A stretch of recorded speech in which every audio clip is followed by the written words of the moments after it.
hope you've been well. I spilled some makeup. Graphic eyes have become something that I am so in love with because they break all the boundaries of makeup, but somehow are within all the boundaries of makeup. I don't know how to explain it. I love it, so I'm gonna keep trying it. This look was inspired by a cocktail, like my last look, which was inspired by the Empress Sunset. If you haven't seen that, I'm gonna link it. And this one is inspired by the Empress Sunset, which has these colors, and it's a summer cocktail, and I had a lot of fun making this. So if you'd like to learn a little something new, let's go. I've already primed my face, so let's get started. I do foundation first. Now, I'm gonna skim through this routine because everyone has their foundation routine. I went into more detail about it in my Valentine's Day video, so if you haven't seen that, I'll link it somewhere. But start with your foundation. I've already primed and done my skin prep. I know that with graphic eyes and experimental looks, you should probably do the look first, so that if you don't like it, it's easier to remove. I don't know what it is with me. I feel uncomfortable doing my eyes first. The foundation that I've been using is the Estee Lauder Double Wear Stay in Place Makeup. That's a lot of words to describe a foundation. And the concealer is the NARS Soft Matte Complete Concealer. As always, I'm going to be setting my face with the Laura Mercier Translucent Loose Setting Powder in Ultra Blur. Now, I'm going to go under and over my eyes here. I'm not using creams today for this graphic eye. I probably should, but in order to get the colors that I want, I would have to mix a whole lot of colors that I have, and I've tried that before. The bronzer I'm using is the NARS Laguna Bronzer in Matte. For a more detailed explanation of bronzer, I do have it in that video that I linked, my Valentine's Day video. I'm using the same bronzer for my nose contour, which is just very basic outline and then bridge. And under the lip, because it's become a habit at this point. For blush, I'm going to use the Dolce Vita by NARS. Most of my face products are by NARS. I noticed that today. A little bit on the apples and up onto the cheekbone. Blend all of that together so there's no harsh lines. Normally with my eyebrows, I use the Benefit Gimme Brow Volumizing Gel. But this one's finished, and I'm going to have to go in with some powder just to shape it properly. So even though I don't have much of an eyebrow routine, on days like this where my eyebrows need to be done and my gel is out, I take any kind of shadow. I use one, I think it's called Whiskey, by the Urban Decay Smoky Palette. It's the only reason I use this color. I take that, but any brown shadow you do will work, and I just fill in and shape with powder. I find it very hard to use pomades and pencils and stuff because I do have eyebrows. It's just when they're unkempt, and it's not exactly a light hand when you're trying to shape it, but it's a light hand when you're brushing it through the rest of the eyebrow hairs, if that makes sense. So I still have that Morphe Natural Flirt palette, and it has a whole lot of pinks, so I'm going to use pink today. The last cocktail eye look I did had blue, orange, yellow, like a deeper red kind of color. And the cocktail I'm looking at today is called the Empress Sunset. It's very pink. And I almost called it seasoning. What's it called? Garnish has yellow and lavender. So I'm gonna go in with the thickest, dense, fluffy brush. It's the dense fluffy brush. There are two other fluffy brushes, but it's the densest one from the Real Techniques eyeshadow collection. The eyeshadow brush collection.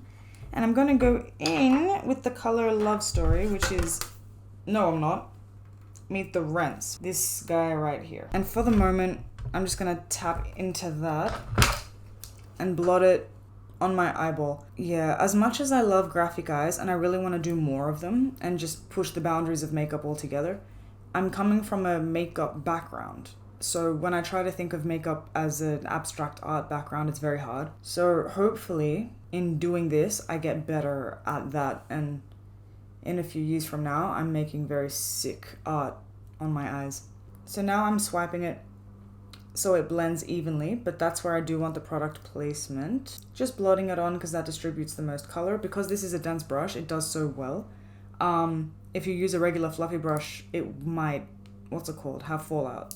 Just remember, if you're like me and have a semi-hooded eye or even a hooded eye, to go a little bit above the crease, or else you won't be able to see any of that color. I'm going to go in with another color later on top of that to blend everything nicely. But just so you see that color when your eyes are open, go a little bit above the line here. And it doesn't have to be the most seamless, smooth application for now because we're going to keep going back in and adding things, and I'm also winging it, so I have no idea what this is going to look like by the end. I also want to take that same color underneath the eye. I'm going to use the same brush because I don't care about how much of it goes underneath. And I'm not going to do the whole under eye. I'm going to leave the inner part for, I'm considering using yellow or gold or something just for that garnish. But for the rest of the eye, I'm going to try and have this color rounded. I wonder if these colors are going to stain. They probably will. Pinks and reds and blues actually tend to stain. With the color Talk Feelings, which is this one here, I'm going to take a softer blending brush, a smaller one.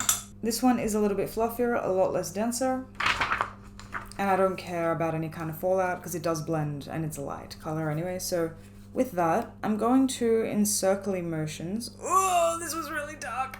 Okay, fine. Let's just do this on the outside for now. In circly motions above the color and a little bit below where that line is, just to blend it out as much as you can. Just on that brow bone, blending it in and bringing it out more like the shape of the eye as opposed to just the circle. From roughly the center to the edge. And I don't exactly want to bring this underneath the eye yet. I want to see what it looks like if it just stays on top. So when you blur it all out and blend it out, determine the kind of shape that you want. I might bring it out a little more, but not actually attach it to the bottom. I think I might keep that bottom dark. Alright, so what I ended up doing after I blended everything together, I've taken that same color, the Talk Feelings or Feelings Talk, whatever I said, that last color that I just said. After I blended it out and tapered it out to make my shape, I've gone back into the brow bone and just blotted that little extra bit of density to that color, just to try and keep it as bright as I can and just keep the tapering out to a fade, because I don't want to have big block colors, but I do want that color there. With my third blending brush, this one has more of a flat shape, like it's thin one way and then it's wide the other way. I have this palette by Lime Lily. I don't know if Lime Lily are still a brand. When I try and Google them, they have a few things, but I got this when I was in college, so it's probably expired by now, but it's the only yellow that I have. It's literally just a yellow eyeshadow, so any yellow eyeshadow that you have will do. I am going to go over it in gold. What I'm doing is exaggerating that inner eye, where normally you would do a little bit of sparkle. I'm making that whole part of it yellow. And when I blend it into the pink, if it doesn't turn a little bit orange, I will add a little bit more orange later just to create a nicer blend. And I'm going to bring that underneath as well. Again, not really caring about how big and bold it is. The reason I'm putting so much yellow, even though it's just the garnish, it's because they've used the whole wedge. I thought it was a lemon, but I actually think it's an apple or a nectarine or a peach or something. But that wedge, I want to get that shape in here. Alright, so we don't care how big the yellow is. We might go in later and shape it better, but I think with graphic eyes, the bigger the better, because you're trying to make a work of art on your eye, and your eye isn't that big, so, or mine isn't that big. If you've got big eyes, then good for you, I guess.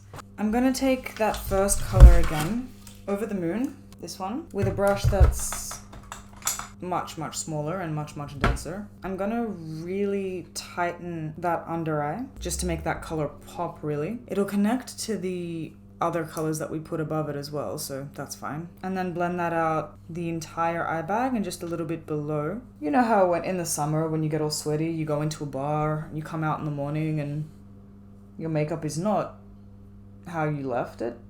Like that. And I might just put a little bit in that V to bring the whole thing together, and I'm going to blend it out later with that other brush. With the same brush that we used to go in with that lighter color in the brow bone, that's the brush I'm going to use to blend that inner V that we just did back out into the brow bone. Now, I'm going to take the Naked palette by Urban Decay. I know this isn't sold anymore, but this color is also in the Naked 2 palette, Half Baked. This color here has been such a holy grail color for me. With the same brush that I used yellow, and I'm going to go over the yellow and hope that it sticks, and I'm going to bring that underneath as well. And I'm bringing that right into the eyebrow and pulling it across so it kind of works as a brow highlight as well. And I'm going to push it in to the lower part of the inner corner, and it does sort of blend in with the next color, the pink. In that Lime Lily palette, I have this purple color here. I don't know what it's called. None of these colors have names, I don't think.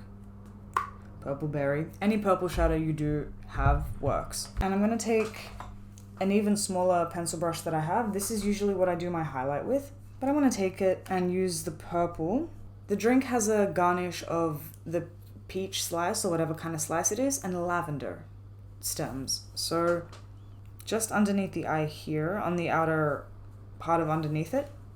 And I'm going to spot it without any real plan down my face. I'm going to take an eyeliner that I have and take a risk here. It's the Sephora Black Ink Fine Line Felt Liner. And because this is lavender, I'm going to try and create sort of the shape of lavender using those spots that we created before as a guide. Doesn't have to be perfect. Again, this is a graphic eye, so as non-perfect as you make it, the better it probably is going to look.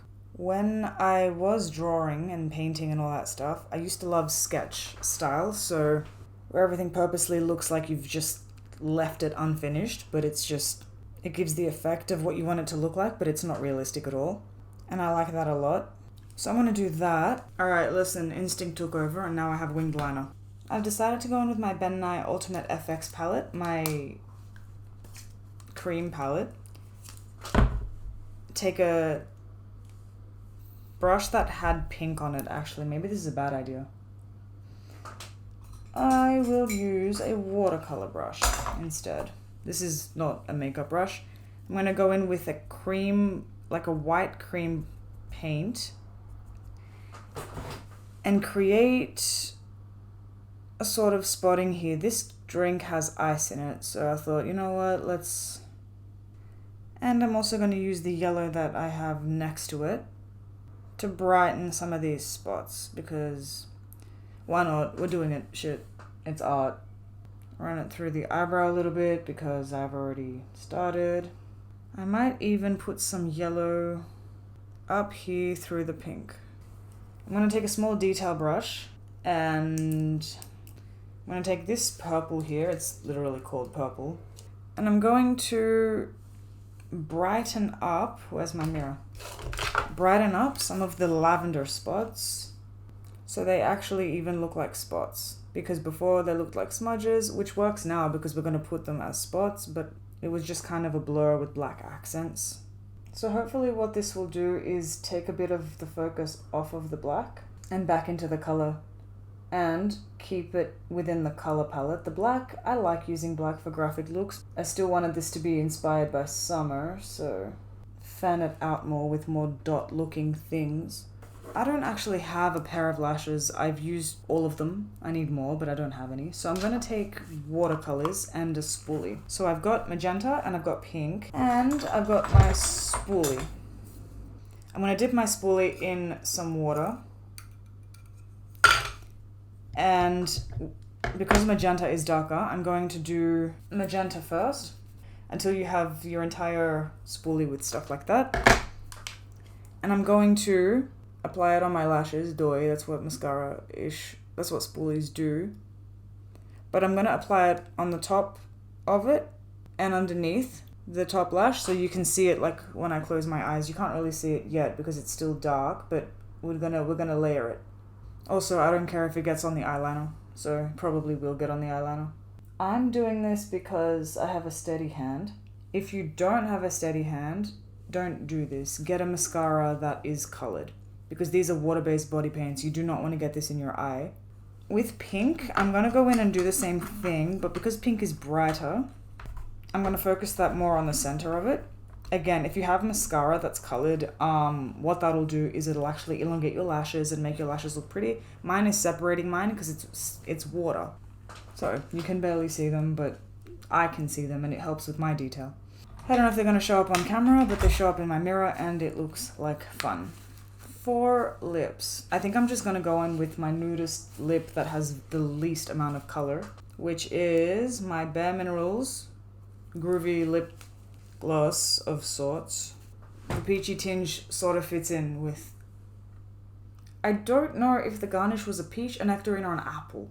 The photo is not clear, but I am gonna... Actually, this brush I'm gonna wash because it's got pink on it, but I'm taking it and I'm putting it in the same purple that we were using for our lilacs. That's more creative. Like that. I don't know how to pose for a look like this because it's not so much about looking pretty or having nice hair, it's about the makeup itself. I hope I've sparked an interest. I love graphic makeup looks. They break all the boundaries that I was taught to stay within, and it makes me feel very creative and very fun. So stay tuned if you like stuff like that. Hopefully in the span of time that I'm doing this, I get better and better at this specific genre, if you will, of makeup, because I really love it and it's limitless. If you liked this video, please leave it a like, and if you want to see more, consider subscribing. Summer is almost over here in Australia, so I've got maybe 1 week or 2 weeks left of summer, and then either we go into autumn with autumn themed makeup or I find something else. Enjoy the rest of your day, and I'll see you in the next one. Bye!